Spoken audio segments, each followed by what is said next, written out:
रातों रात कर दिया योगी ने ऐसा काम, देखकर घबरा गए जिलों के सारे हुक्मरान। अखिलेश यादव की भी कर दी एक झटके में योगी ने बोलती बंद, पूरा सुबह देखकर रह गया दंग। करप्शन के खिलाफ चला योगी का हंटर, बदल दिए कि आदेश, उससे बड़े अधिकारियों के यूपी में दफ्तर। चली ऐसी चाल, देखकर छूट गए अखिलेश यादव के पसीने।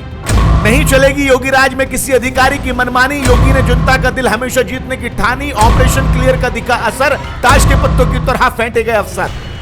जी हां, ये बात बिल्कुल सच है, क्योंकि योगी ने रातों रात एक ऐसा आदेश पारित कर दिया जिसने अधिकारियों की रातों की नींद उड़ा दी। अखिलेश यादव सवाल दागते रह गए। योगी ने न सिर्फ अपने फैसलों से जनता का दिल जीता, बल्कि करप्शन करने वाले अफसरों की ऐसी हालत कर दी। इतना ही नहीं, जनता के दिलों पर राज करने वाले योगी बाबा ने एक बार फिर से साबित कर दिया कि उनके शासन में ना तो अधिकारियों की कुर्सी पर बैठकर करप्शन हो सकता है और न ही कोई अफसर किसी को परेशान कर सकता है, जिसकी झलक आदेशों में साफ दिखाई देती है। दरअसल योगी ने एक ही झटके में ढेरों सरकारी अफसरों को ताश के पत्तों की तरह फेंटा है। सीएम योगी ने 6 आईपीएस अफसरों के ट्रांसफर कर दिए। लेकिन ये तो सिर्फ टेलर है। योगी ने इस महीने में क्या क्या किया उसके बारे में जानकर आप भी हैरान रह जाएंगे। पूरी खबर आपको बताते हैं।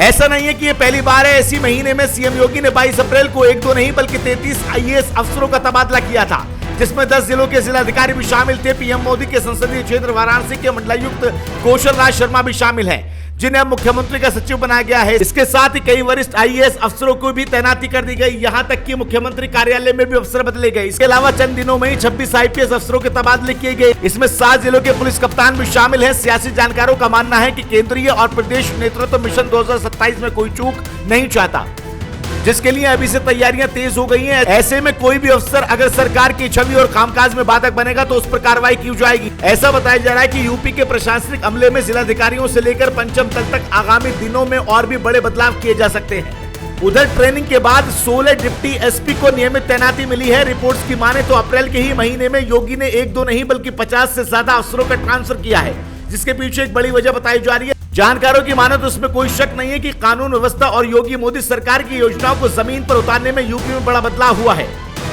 लेकिन थाना तहसील से लेकर शासन तक जनता और जनप्रतिनिधियों की सुनवाई नहीं होने की शिकायत आम है, जिसको लेकर अब योगी सरकार ने बड़ा कदम उठाया है। इसके साथ ही सपा की ओर से जो सरकार पर भ्रष्टाचार के आरोप लगते रहे, उसमें भी योगी ने काउंटर करके अखिलेश की बोलती बंद कर दी है।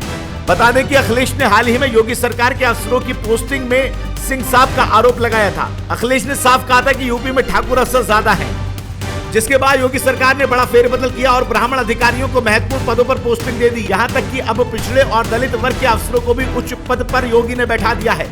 देखा जाए तो बीते 7 दिनों में जारी 2 तबादले लिस्ट में पिछड़े और दलित वर्ग के अफसरों को भी अच्छी पोस्टिंग देकर एक बड़ा संदेश देने की विपक्ष को कोशिश की गई है। इसके साथ ही योगी ने यह भी साबित कर दिया कि किसी भी अधिकारी को ज्यादा दिनों तक एक ही सीट पर नहीं बैठाया जा सकता, जिसकी झलक वाराणसी और अयोध्या में देखने को मिली है, क्योंकि इन दोनों ही जिलों के बड़े अधिकारियों को मुख्यमंत्री कार्यालय में पोस्टिंग दी गई है, ताकि ये साफ संदेश जा सके कि कोई भी जिला हो, कहीं भी हो, किसी भी अधिकारी को ज्यादा दिनों तक टिकने नहीं दिया जाएगा। बताया तो ये भी जा रहा है कि आगे आने वाले कुछ दिनों में ही मुख्यमंत्री कार्यालय में आगामी दिनों में कुछ और भी बदलाव हो सकते हैं। कुछ सचिव और विशेष सचिव के साथ विशेष कार्याधिकारी भी नजर आ सकते हैं। सीएम के एसपीएस, एसपी गोयल और प्रमुख सचिव संजय प्रसाद को छोड़कर कई अफसर बदले जा सकते हैं। अब आगे क्या होगा ये देखने वाली बात होगी।